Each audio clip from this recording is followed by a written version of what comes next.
welcome to our little presentation that we prepared for you guys. Just so that you know, this presentation will be in English, but if you have any questions, feel free to ask them in either Finnish or English. We would kindly ask you to keep the questions for the very end, unless you have very urgent questions during the presentation itself. And I think without further ado, we can just start. My name is Amanda, or Ama. I'm one of the presenters today. I'm Cassu. I'm the other presenter, obviously. So, and I guess a little bit about my background. We both study philosophy at the University of Helsinki. I'm just about to graduate with my master's degree, and Cassu will also do that very soon. Yeah, hopefully in a year or so. We'll see. One can always hope. But yes, this presentation needs no philosophical background, although we of course welcome any questions in that area. And I think we can change the slide if you can kindly do that. Let's sure. Yes, so a little bit of rationale behind this program. There have been quite a lot of lectures and panels about the representation of women in anime and other Japanese popular media in the recent years. Those are of course very interesting, but I think that might have been a little bit overdone. So in this presentation, we don't only talk about the representation of women and girls in Jujutsu Kaisen, but also about different gender representations, different gender identities, and other things like that. We also go into intersectionality a little bit at the very end, but we can talk a bit more about that later. Yep. And the next one. Great. So we're starting off strong with sisterhood. So also one thing that we forgot to mention, we do talk about the Jujutsu Kaisen manga. So in case you're not caught up with that, there might be spoilers, so just beware. But anyway, let's start. So sisterhood is an interesting aspect of Jujutsu Kaisen. I'm sure that you all know that brotherhood is a pretty central theme in both the anime and manga, and Gus will talk a bit more about that in a second. But sisterhood seems to be represented in a lot more of a negative connotation. The only actual sisterly relationship that we see is between Maki and Mai.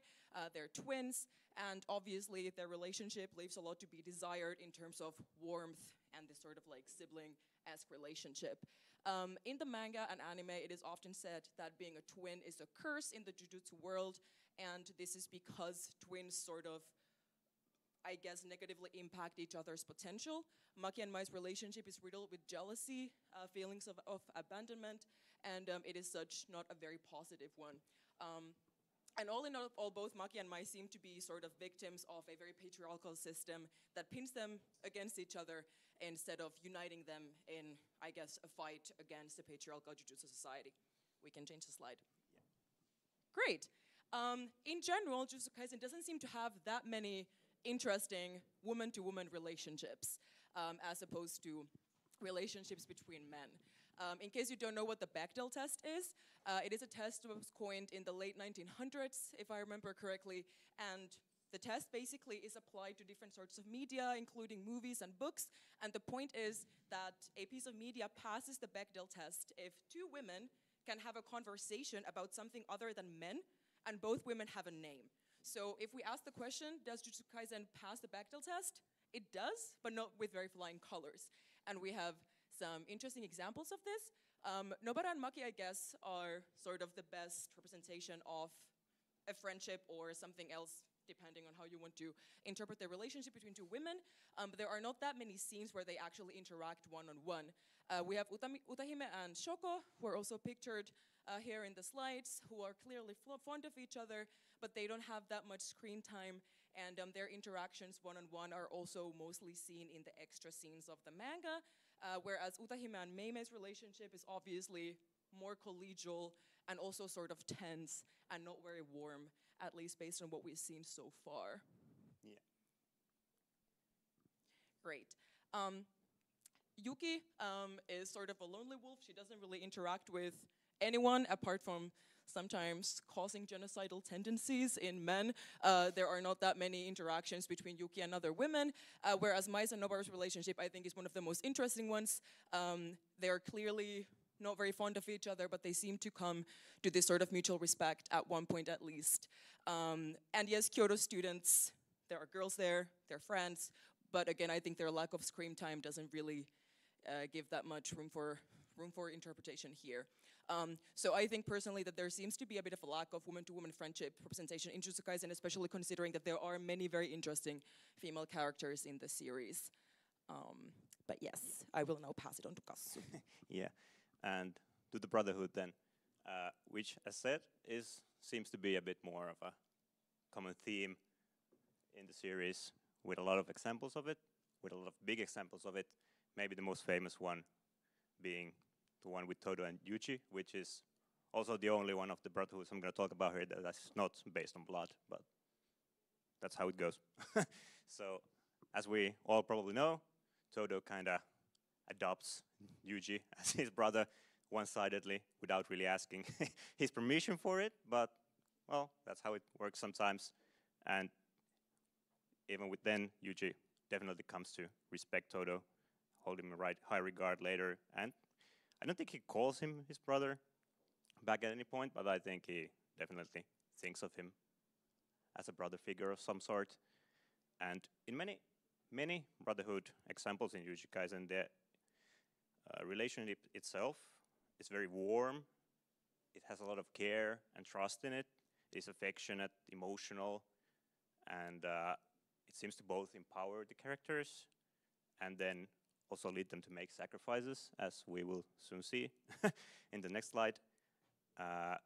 So it's one of the ways in which a lot of the male characters in the series show emotion, care, vulnerability, and all these kind of emotions that are, in many cases, not thought to be very manly or masculine in a way. So that's why I think it's an interesting point in this series. Yeah. Then, from moving on from Todo and Yuuji, we have the Cursed Womb Death-Bathing brothers, Chozo, Ezo, and Kechisu, which we don't see a lot of scenes of them all three there. With Chozo, of course, has a lot of a bigger role later on, but Ezo and Kechisu are only there for the fight against Yuuji and Nobara at one point in the series. But all the flashbacks we get of them, they are very close. We get to know that they, at the point when they were kind of sealed for 150 years, they basically survived that by relying on each other as brothers and keeping company for each other. So they are very close in that way. And they show clear signs of humanity, even as half-curses in their fight against Yuuji and Nobara, with Ezo both shedding tears of affection when his brother dies, and at one point when they are almost winning the fight, and then Ezo kind of realizes that his curse technique is also hurting his brother, he just kind of cancels it by instinct when he worries for his brother, which ultimately leads for them to kind of lose that fight, which is, I think, is a pretty good sign of care between the two of them. And then, of course, Chozo supremacy. Can't talk about Brotherhood without Chozo and Yuuji, which I think is the on top of Todo and Yuuji's Brotherhood is the most clear there. And well, they are like half related with, and I wouldn't say if it's by blood, because I don't know if Kenjaku kind of has the same blood in every reincarnation. Do they have blood? Yeah, sure. But they are born from the same mother, father thing, whatever. But Chozo definitely takes pride a lot in being the big brother. He oftentimes wants people to call him big brother.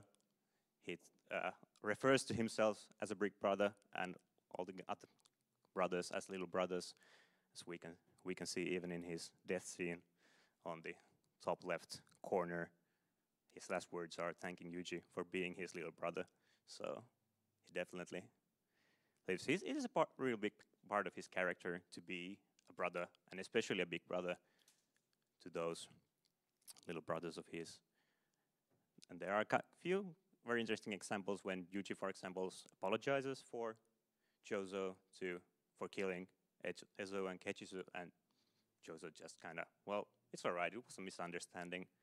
They would forgive you as well, because that's what brothers do. So their relationship is really, at least from Chozo's side, I think from Yuuji's as well, but there are fewer examples of that, but it's really affectionate and warm, which makes it a very nice example of like healthy masculinity in a way. And yeah. Then we move to the question of patriarchy, the big question.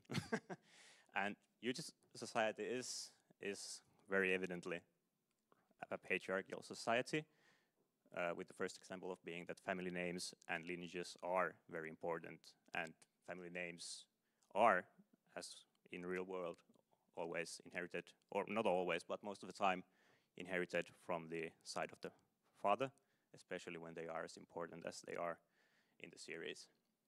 And then even the upper echelon of Jujutsu society, the headquarters, the old men behind those kind of paper wall things we see a few times, they are all men who are old as, well, shit. And they are mainly supporters of the conservative faction, which gets mentioned a few times with the principal of the Kyoto school, and then a few other characters as well. And as Panda points out, and what point of the series, they are not really fans of change. And when they meet Kirara and Hakari, they kind of talk about that they had a little bit of a scuffle with the conservative faction because they don't really like curse techniques based on more modern bases. But I think there is a little bit of an implication there as well that they don't really like Kirara because of her, or their, gender identity, which is a bit of a mystery as well. We'll get to that, back to that later. But yeah, and on top of that, there is a very distinct kind of strength that is favored in the Jujutsu world, which really has to do a lot with the innate techniques that are inherited. So even with like cases in Makis and Tojis where they are strong as hell, they are not really appreciated in that world by the older people because they are strong in kind of wrong ways, which are seen as a bad thing in this world. And then a pretty clear scene, we have the scene where Momo and Nobara fights, which we have a screenshot of here, where they talk about how women in this world have to be both kind of beautiful and skilled to be considered worthy in a way. And then a couple more examples of patriarchy through the lens of the three main clans, which are firstly the Camel clan, which has Noritoshi as its heir, and we don't know too much about that one, but what we know is that only male heirs are considered, and they have to be able to use the clan's innate techniques. There is mention that Noritoshi's mother is a concubine, not the wife of the previous head, but because the proper wife, so to say, couldn't give any male heirs that were skilled enough, then Noritoshi became the head, but that still doesn't mean that his mother got any kind of respect in the clan, so they didn't give a shit. And it's also mentioned that Kamo clan is kind of the head of the conservative faction, but that's pretty much everything. More examples, of course, we get from the Zenin clan, which we have a screenshot of here about how Naoya kind of feels about women, which is not good in any sense of the word. And well, we see more of that clan when Maki goes and kind of kills them all, which is great. But and even with, once again, talking about the techniques, like Megumi kind of inherits the title of the head just because he can use the 10 Shadows technique. So it doesn't really, he's not even present there. They don't really care about who it is, but he's powerful and he has the right techniques, so he gets the title. And then when Maki fights against his father Ogi in one point, they kind of have a little talk about why Ogi didn't become the previous head instead of his brother, and he kind of stated that because Maki and Mai were such failures that he was passed over, which once again kind of stresses the importance of power and lineage in this kind of world. And then, well, Gojo clan is an even bigger mystery. We know that Satoru is the head of the clan, who doesn't really like the clan, but well, that's pretty much it. We don't really know a lot more about that. So, yeah. Next one, which is parenthood. And the common theme of parenthood in this series is kind of deadbeat dads and absent moms, and Kenjaku kind of being good at both of those roles, which is iconic in a way. But even like Kenjaku has this kind of a one point of acknowledging Yuuji, especially. I don't think he kind of acknowledges the other kids he has, or she has, or they have. I don't really know how I should refer to Kenjaku, but whatever. But when the culling game starts and he kind of leads those who want to leave the area, the civilians out of there, and Kenjaku meets Sasaki, who we see at the beginning of the series being in the occult club with Yuuji. He kind of thanks her for being Yuuji's friend, acknowledging the kind of relationship they have. And then kind of the same thing with Toji, who is definitely the even more deadbeat than Kenjaku, is kind of in the end, in the Shibuya arc, we can see him acknowledging Megumi as he dies, in a way. I think they talk about what Megumi's last name is, and it's like, oh, it's Fushiguro, not Zenin. That's good for you. And then he kind of. So, yeah, as said, once again, lineages are important in the series, but yet still all the parent-child relationships are pretty shit, which is kind of a interesting thing. So kind of stresses, I think, again, the point that it doesn't like. It's not about any kind of affection. The only thing that it's important that the children are strong and kind of has those kind of strengths that you need to have. But we also, of course, have a few non-blood related parental figures in the series. I think Nanami is one for Yuuji, obviously, and Nanami kind of holds this kind of responsibility for Yuuji and all the other younger generation in a way. And then we have the other example of Gedo kind of adopting Mimiko and Nanako to be his children. Papa, Mama Gedo, we don't know. It feels more motherly than fatherly, but yeah. And then, of course, we have Yaga and Panda, which it's a really unexplored parent-child relationship, but I think it's probably the most healthiest one in the series, and that's why I think that Yaga is the true DILF of the series, because, I mean, that panel goes hard. Theme for our next presentation in the next convention. Yeah. Stay tuned. Yeah, and then from parenthood, we move on to platonic relationships. Great.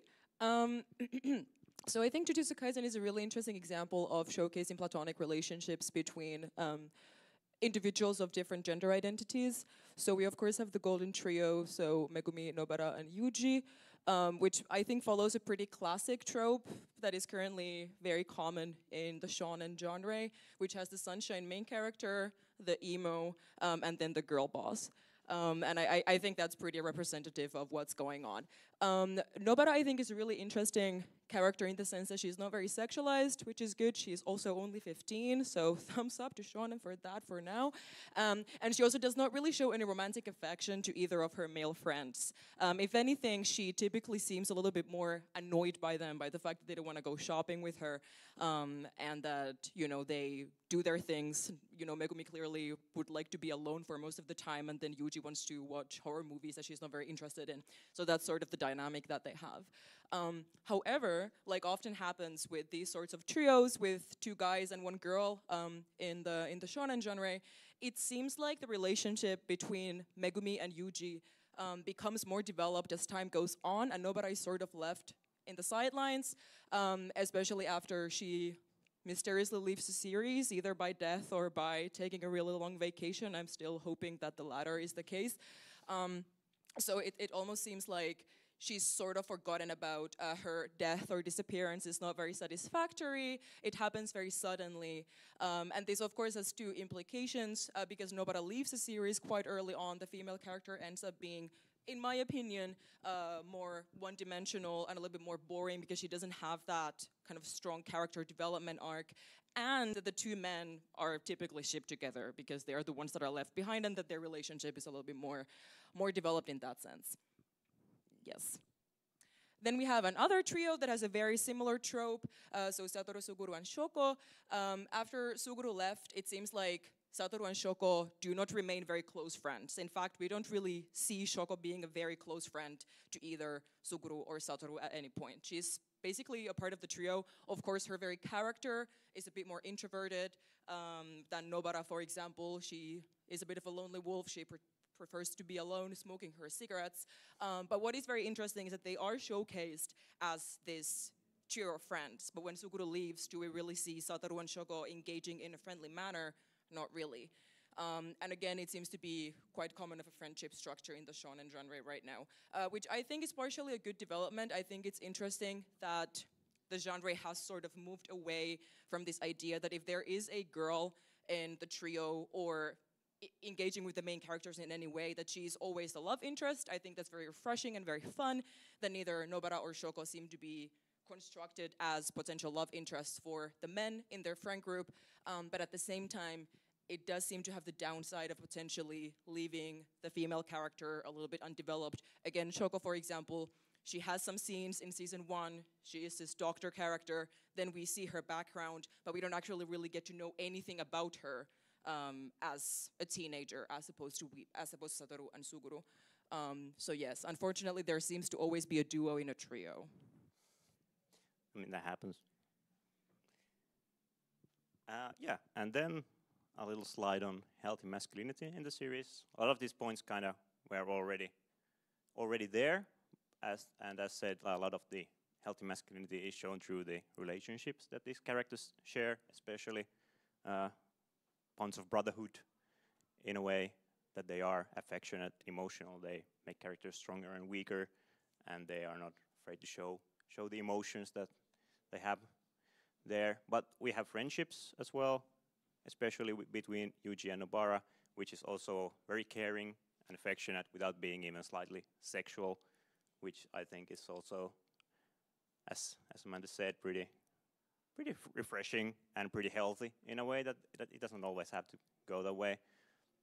And then a few other examples about it. I think Yuuji's relationship with Ozawa, which is, it's not, well, there's kind of 1 or 2 chapters about it maybe. It's not a big thing, but I think it kind of shows Yuuji as a kind of this healthy masculine character in a way that he's not too clingy on what is expected of him in a way, with his friends making fun of him, as he tells them that Ozawa would be the one that he would like to go out with if he had to choose. And then Todo, I think, is another example. I mean, he is very masculine in the series, and kind of a tough love character in that one fight where he just keeps slapping Yuuji until he gets himself together, which would be kind of hard to call caring in a way, but it is. I think it still is. And he's very vocal about his interests with tall girls and idols, especially Tadaka, the tall idol. We get a few flashbacks of, and a few of Todo's, I wouldn't know what you would call them, hallucinations of Tadaka saving him in dire situations by rejecting him most of the time, but I mean, that's how it goes. At least he takes it well. Yeah, rejection. Yeah, he does take it well. Really He's nice. not. Yeah. He understands when no is said that no means no, and kind of actually seems to like it. So it might be a weird thing of his, but yeah. But yeah, in general, a lot of the male characters, especially the main male characters, are not afraid to show their emotions in front of others, whether they are negative or positive. We see a lot of tears shed in both negative and positive manner in the series, and none, at least of the good guys, think of another as being less because of it. It's not a question. They don't hold anyone as less masculine or strong because of the emotions. And a lot of other reasons for them to hold people as less. But this is not the one. Yeah. My favorite slide has arrived. Amazing. So a little bit of philosophy before we get into this. Signifier is this semiotics term from the late 1900s again, which basically refers to this idea that when you have a sign always consists of a signified and a signifier. And the signifier is a sort of material thing that you refer to with the sign, and the signified is the idea that you're referring to. So basically, for example, breasts oftentimes are understood as a feminine signifier because most cis women have breasts. That makes sense. So this is the meme slide, and then the actual kind of more important part comes in the next one, so bear with me. It seems to me that Gege, so the mangaka of Jujutsu Kaisen, plays around with gender quite a lot. Again, I'm not really sure whether this is done with the intention of trying to dismantle this sort of gender binary, or whether this is just done for shits and giggles, but quite honestly, I don't think it really matters that much. So we can start with Genjaku. As Cassu already mentioned, this individual seems to be sort of genderless. We don't really know that much about them because we've never really seen their original form. They do have other forms, such as Yuuji's mom, they take on Gero's body, they become a nurse, a comedian, you name it, like an American enthusiast. I think I've forgotten some of their manifestations, which I think is really interesting. I'm almost wondering if Kenjaku is the brain and the body doesn't really matter. Which would seem to me to enforce this sort of really interesting body-mind dualism where the mind takes privilege over the body, where it really is the brain that's the most important and the form is just this sort of physical manifestation of certain intuitions and intentions. Then we have Gero's pregnancy allegations. There is this part in the series where Gege is hypothesizing whether Gero could get pregnant from curses.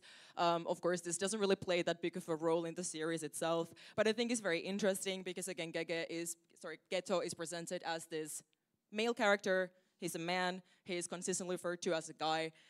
So this idea of him being able to get pregnant from a curse without it being clearly a joke, I think is quite interesting and something to think about. And then we have Sukuna and the iconic screenshot of Gege basically sort of confirming that Sukuna can produce his own milk, ? Again, no other details are added, but this could be a lactation situation, which again is not really something that we often think men are able to do, even though they actually are biologically, but that's a whole different story. We can then move on to the next slide. Let's not go too deep into that. Okay, great. So jokes aside, again, as I already mentioned, Gege seems to be quite keen on playing around with gender in a lot of different ways. He's, of course, not the first mangaka to do this. Cross-dressing, men wearing very feminine clothing, and vice versa, has been a very common trope in manga and anime for a long time, but this is typically done in an effort to be funny. I'm not saying that Gege is not trying to be funny, but what I think is very interesting is that this sort of gender play that Gege is engaging in does not seem to be done for derogatory intentions. It doesn't seem to me like Gege is trying to paint these characters in a sort of weaker light just because they might have certain feminine attributes, or that this is done for shock value either.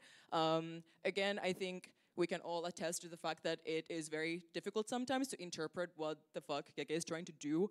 And this could very well just be a fever dream that he has decided to create on paper. But again, I think the fact that this is done sort of in an, how would I say this? Like, this is not done in an intention, at least to me, to be offensive. I think he's just, I don't know, crazy enough to do things like this just for the sake of the plot, or not even the plot sometimes. But yeah, I would love to hear your guys' opinions on this later today. But I do think that Gege might be a woke king. Potentially. Yeah, we'll see. He's apparently currently sick and we don't get a few chapters in a few weeks. So we'll see what he can cook up in that time. I'm both afraid and curious.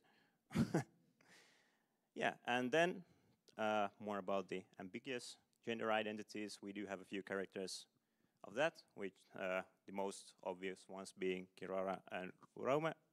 And, well, they are both mostly referred to either by name or you, and I think the only they, them pronouns we use of them is, Uraume gets those confirmed in the Jujutsu Kaisen fan book, and then Kirara is just that the official English translation uses they, them, so we'll go with those. But especially in Kirara's case, we don't really know if they're trans, if they're non-binary, nothing about that is confirmed in any way. We do know that they are assigned male at birth, and we do have the panel of there about Panda and Megumi talking about it when they talk about trying to recruit Hakari, and they refer to Kirara as a man. But with even that, I think the point of the panel is definitely not to say that Kirara is a man in any sense, except like being assigned at birth, and it's more about to bring the attention to the fact that they are either non-binary or trans, because without kind of that panel, those few speech bubbles, we wouldn't really get any information about it, and would assume that they are a female by their appearance, pretty much. Panda also doesn't really strike me as a character that understands pronouns or transgender identities very well, so I think he can be forgiven. I mean, we can make the argument that Panda is gender fluid as well, so, you know. I don't think he knows that yet, but yeah, fair enough. Yeah.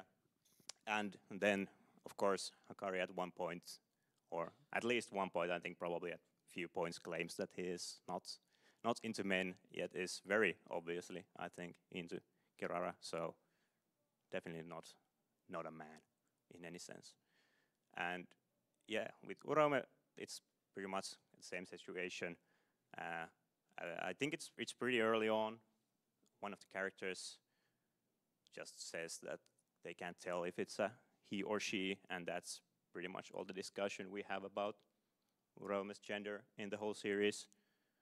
I think that last point is yours. I don't think I wrote ultimate femboy there.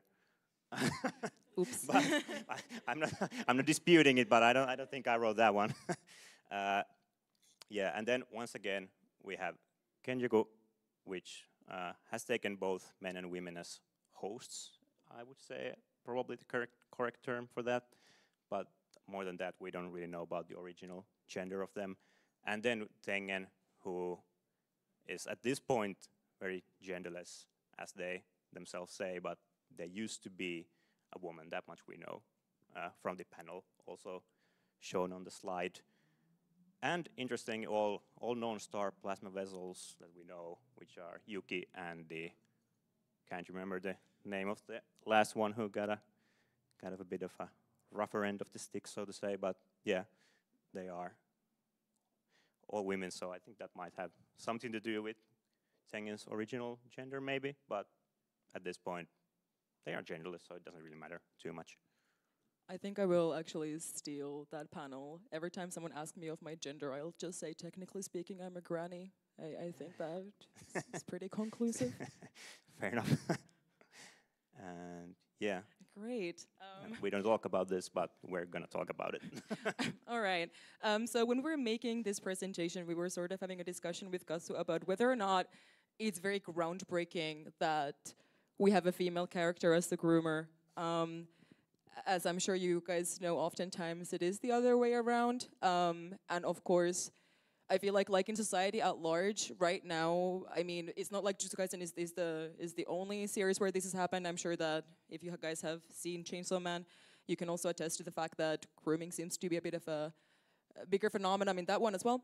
But what I think is really interesting is that when women are presented as a groomer, so in case you guys don't know what grooming means, it basically refers to when a person who is either older or in a position of authority, and oftentimes a combination of both, engages in sexual, romantic, or otherwise intimate conduct with a younger person or a person who is in a position of inferiority to them.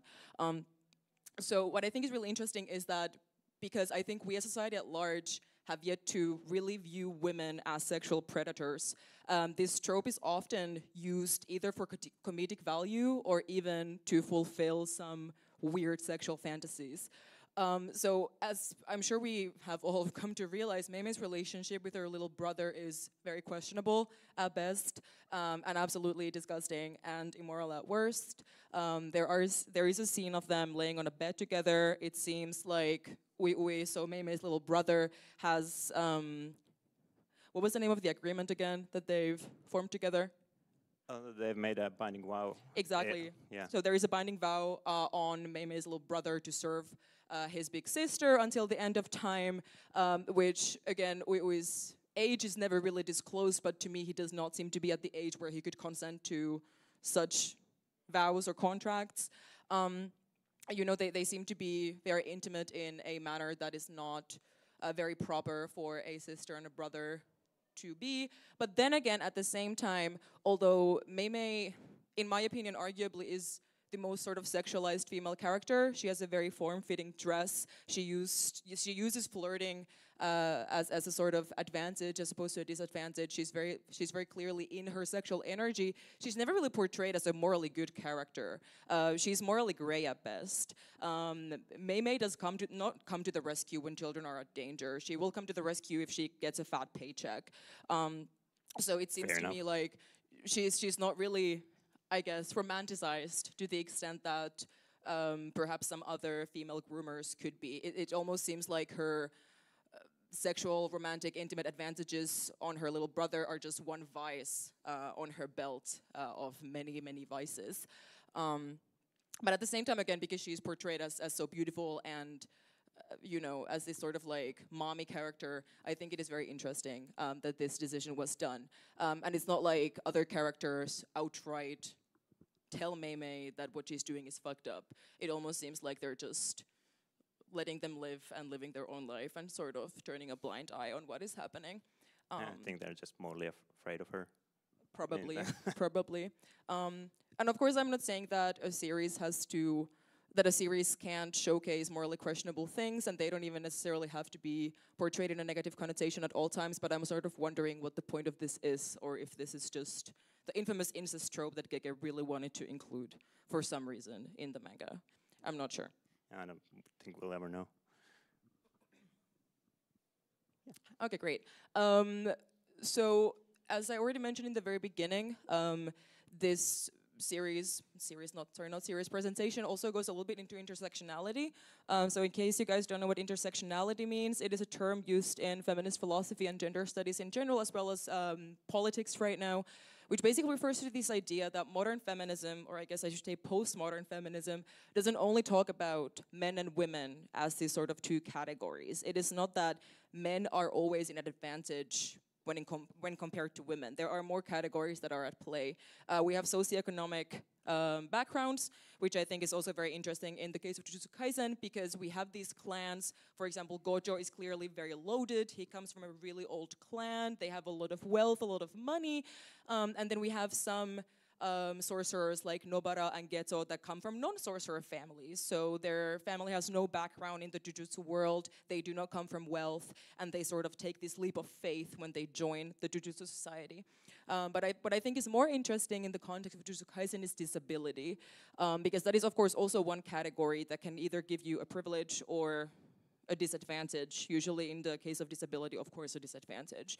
And I think heavenly restriction can actually be seen as a disability. So heavenly restriction refers to a type of curse restriction that affects someone's cursed energy. And the kind of flip side of this is that when your cursed energy is affected, you get improvements on your body. And we have 3 different examples of this. We have Kokichi Muta, whose body is basically falling apart. He can't move.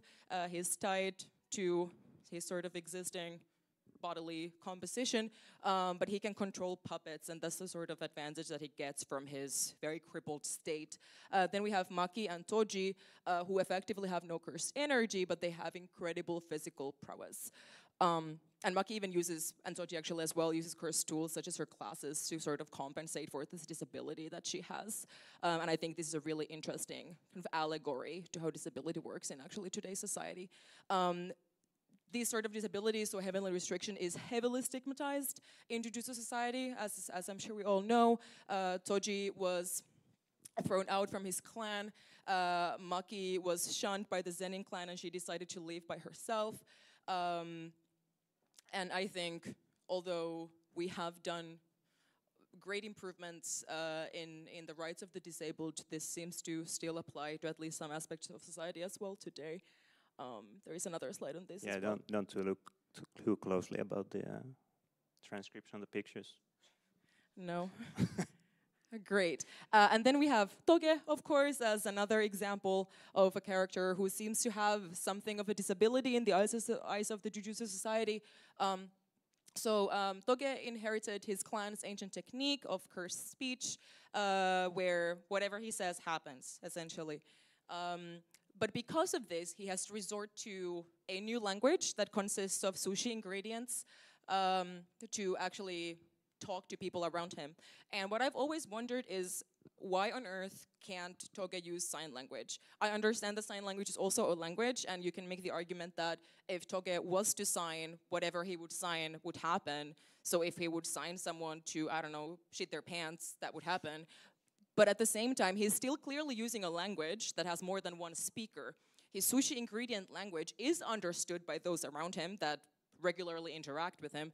So it seems to me that he still has a language, and it has a couple of speakers. So why does his curse technique not work with the sushi ingredient language?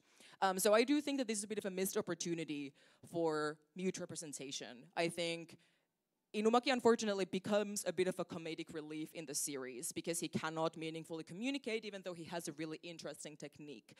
But yeah, I would love to hear what you guys think about this. And I would also really love for this picture to happen very soon.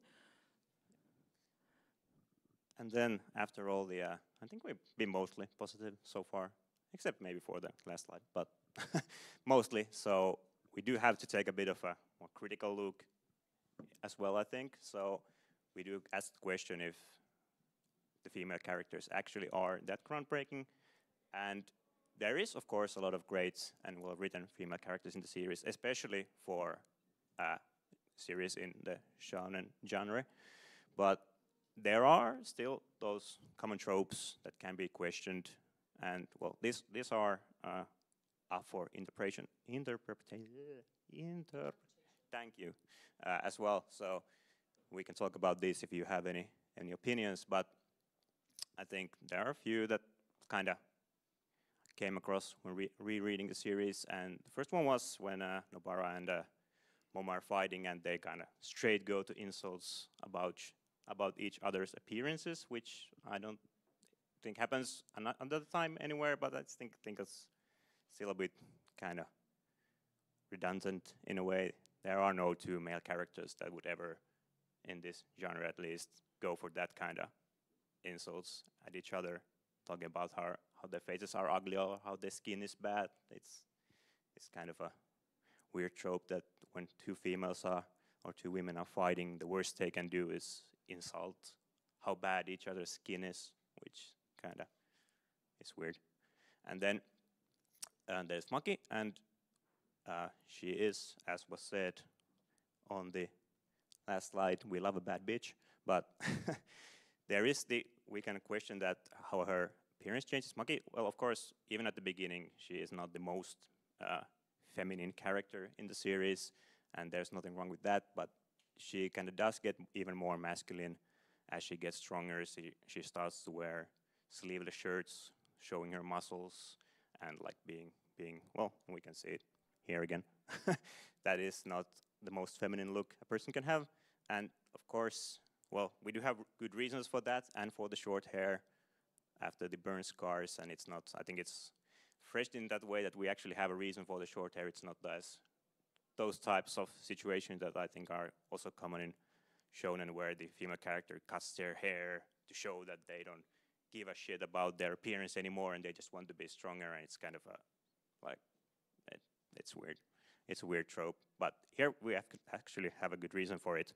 And none of this is, of course, to say that it's bad for female characters to be masculine, that they would have to be feminine in no way, but I still think we can kind of question that, how it usually goes that way. That I don't see too many male characters getting more feminine as they get stronger, or too many female characters remaining feminine as they get stronger either. So I think there is a thing there that happens here and happens in many other series as well. So yeah, and then as Emma said earlier about Nobara kind of dying unceremoniously off screen, basically, because we kind of see her die, and then we get the Abaranita comes there and is like, well, I stopped her from getting worse, so there is non-zero chance that she might survive, and then we don't know any more about that. Then we have the one scene with Yuuji and Megumi, where Yuuji asks Megumi if what is happening with Nobara, and then we just get a one shot of Megumi's face, and they're like, oh, and then nothing more, so we never kind of get back to that. So it's kind of weird. And the death itself, with Nobara for Yuuji, Miwa is as well for Mekamaru, and I think Panda's sister is for Panda as well, in a way. All three female characters that are mostly there in the end to give character development for the male characters.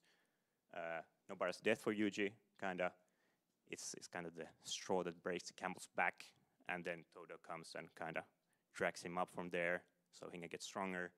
And then Miwa, well, she is alive as far as we know, but kinda she starts off a strong character. She introduces us to the concept of simple domain, which is a very important concept in the series, even later on. But then she kind of doesn't do anything after that. But kind of the reason for Mekamaru's whole betrayal, him becoming a traitor and all that, is his love for Miwa, and that's her main role in the series in a way, to be the catalyst for that. And then Panda's sister, we see, well, I'd call her Panda's sister, but we can also question that, kind of an alter ego, whatever it is. But they talk about that in the pretty early on when they have this competition with Tokyo and Kyoto schools, that she is there, but she already got taken out of the fight. And then we see her for like 2 panels later on when Panda fights against the lightning guy, can't remember his name. She kind of comes out, we see the form of the big Triceratops head in a more female body, and then she kind of gets just one-shotted the hell out of there, and after that Panda loses both her and then the gorilla form, or gorilla brother, whose soul he had inside him as well, so she kind of ends up just being there to show that Panda gets wrecked and loses these siblings inside of him, which once again is, I think, an example of a female character used as a device of character development for the male character. I would actually add Megumi's brother, mother on that list as well. It is, I mean, she's never shown in the series, but it is told that, you know, Toji kind of calmed down when he met Megumi's mother, and it was Megumi's mother's death that sort of made him go on a rampage again. So it seems to me that even off-screen, female characters can't really seem to escape this trope. Not that Jujutsu Kaisen is the only series that's doing it. But yeah. Yeah, and on that note, actually as well, for Megumi, who Gege doesn't really seem to like all that much, his sister as well, kinda. She is there for the whole series. Megumi is worried about her. She's in the hospital, then she gets out of the hospital, the Culling game, and oh, well, she is already a reincarnated ancient sorcerer and just kind of there to fuck Megumi up even more, so that Sukuna can more easily take possess of him. So yeah, those are good examples of that. And then we do have, like Maki, again, I think is the most prominent example of it, but Nobara as well. They are these badass female fighting characters. Yuki as well, of course. But then there are the trope of the women characters as being the healer support role, with Shoko, of course, which I already talked about earlier, that we don't really know too much about her background. We don't see her too much in the whole series. Well, at the start a little, but then she kind of just is there in the background. We see a few panels of her every now and then, just healing people and like being a crucial character, of course, but still kind of fitting that trope, which I think most prominently is there in series like Naruto, where like Sakura is kind of a badass character as well, but her main characteristic is still just to be a healer. And same with Utahime. She is there pretty much from the beginning. She has a really cool design. She is an interesting character. And then when we finally see what she's capable of, it's just like buffing Gojo's first attack against Sukuna, and that's all she's done so far, pretty much. So yeah, and I said there are female fighters as well, women fighters, but we don't see too many male healers. We do have Nitta is there, the one who kind of almost heals Nobara at that one point, but I think that's pretty much the only thing he does, so yeah, not too much. And then I think with Mei, as was said, she is very greedy and selfish and arrogant and not a very good person in any way. But I would make the argument that these are characteristics that she shares with a character like Toji, for example. Even Toji's whole motivation for killing the storm plasma vessel and being a dick was to get money out of it. So they kind of share these characteristics. But then, for some reason, they had to add in the grooming part to make sure that she is not a liked character in that sense. I mean, without the grooming part, I would say that they are pretty much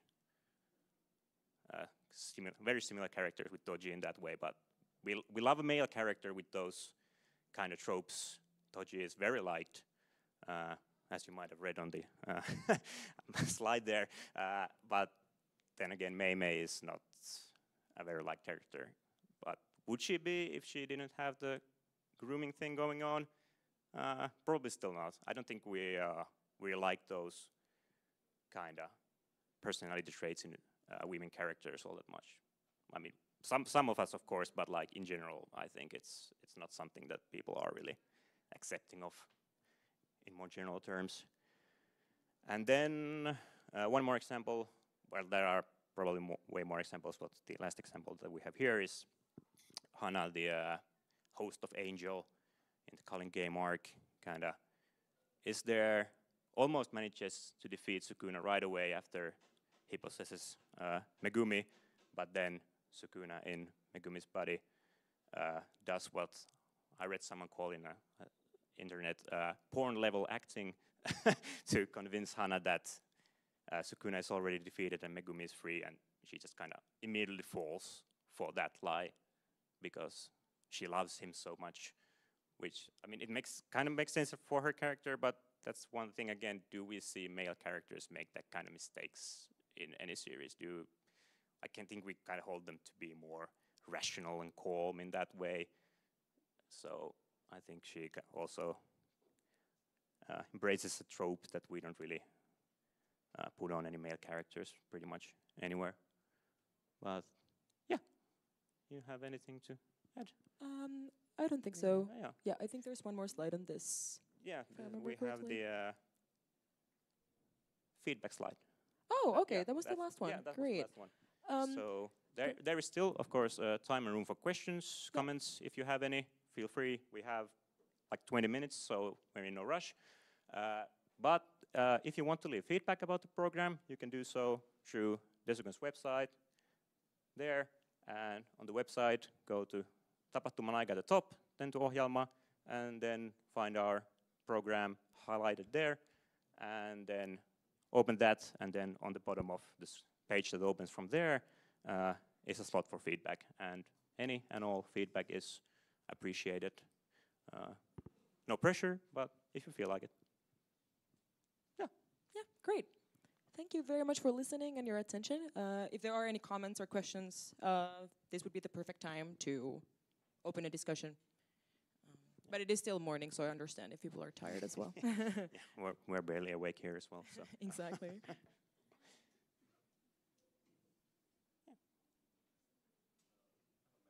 Sure. Wait, you need a microphone because this is there, so. streamed or filmed on YouTube, so I think you're getting it in a second. Yeah. Testing.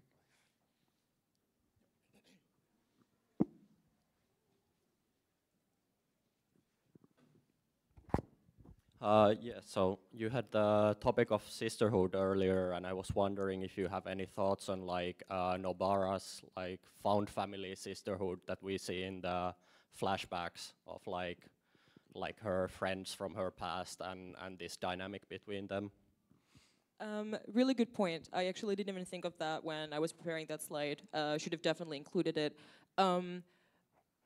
I think, again, this might fall into the topic that I was talking about these like female relationships or woman-to-woman relationships, be they friendships, found family sisterhood or blood sisterhood, are mainly dedicated to flashbacks and very short interactions. But I think, again, now that you mentioned, it was a really warm and beautiful example of a gorgeous relationship between two girls that I think really helped both of them grow and was clearly really important to Nobara. I mean, it was shown very, late to her existence in the show.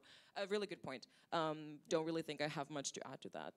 Yeah, I don't think it, but it is a really good point, and I think the sister character, can't remember her name, is mentioned a few times, even like right at the beginning, before we get the flashbacks as well. So she is definitely a big part of Nobara's backstory, but then again, yeah, the backstory is still kind of, we don't get too much of it in the end. So, yeah. Thank you.